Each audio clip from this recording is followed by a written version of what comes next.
Hello, Kevin Lynn. I'm in downtown McAllen in front of the Catholic Charities Migrant Center. There are actually two buildings that are part of it, and I'm going to be interviewing a fellow by the name of Cramer, who's been doing a lot of work on the ground, documenting and investigating the whole migrant crisis and the impact it's having here on the city of McAllen. Taylor, thanks so much for agreeing to be interviewed. Absolutely. Great. So you want to tell me a little about yourself and what you've been doing down here along the border? Well, my name is Taylor Cramer. I have a channel on Rumble, Facebook, and Twitter called RGV Truth. And for the past 2 years, basically since the border crisis started, I've been documenting everything from Catholic Charities out to the border. Been documenting the whole UN trafficking op. My gosh. So why don't you tell our audience some of the more disturbing things that you've seen in your tenure here?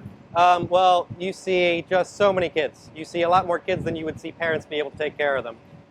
These kids are being used as tickets to get here, and they're either being recycled, brought back down to the source countries to be used again as basically just a way to get in under a family pretense.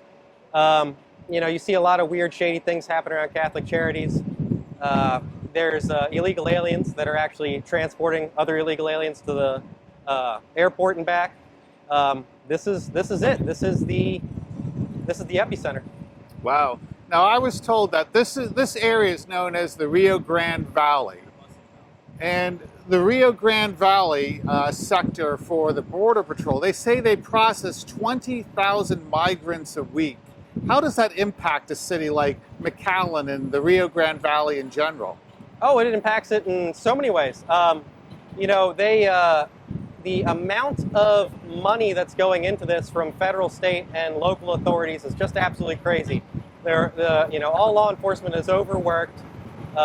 There's just so much going on. There's so much money getting poured into helping non-citizens, as you can see, like this bus behind me. There's so much money for non-citizens, but there's not a lot of money or good jobs or anything for American citizens. We've been kind of put on the back burner for these new arrivals. Wow. I mean, it's interesting. We're going to watch all these people get off this bus, but the bus looks packed. Yeah. Is that typical? Yes. They're not going to get a bus unless they need that much. Now, one thing that's very interesting to think about, so, you get groups of 500 or 1,000, you hear about that, right? Well, that bus can only hold about 55 to 60 people max. Think about how many bus loads that takes just to get that one group out. Think about how much overtime you're paying into, how much gas you're paying into, everything else. Wow, wow. Now, I'm hearing a lot that most of these migrants don't stay in this area. They go to other places. Has that been your experience, what you've learned? Yes, it's economic migration. These people want to go to the big cities where the big money is. There is not any money down here. Pretty much any place you go to work down here is going to be $8 an hour. And people say, well, that's the valley. Well, no, that's because you have allowed this culture of illegal aliens, no e-verify, and just letting things just kind of run open at the border. If you were to secure the border, and if you were to start e-verify, you would see wages go up. You would see everything just improve. Absolutely. Fantastic. So, Taylor, big question. Why do you do what you do? I mean, this takes an awful lot of your time. It's the right thing to do. I pledge my life to stand for good and fight evil, and that's exactly what I'm going to do.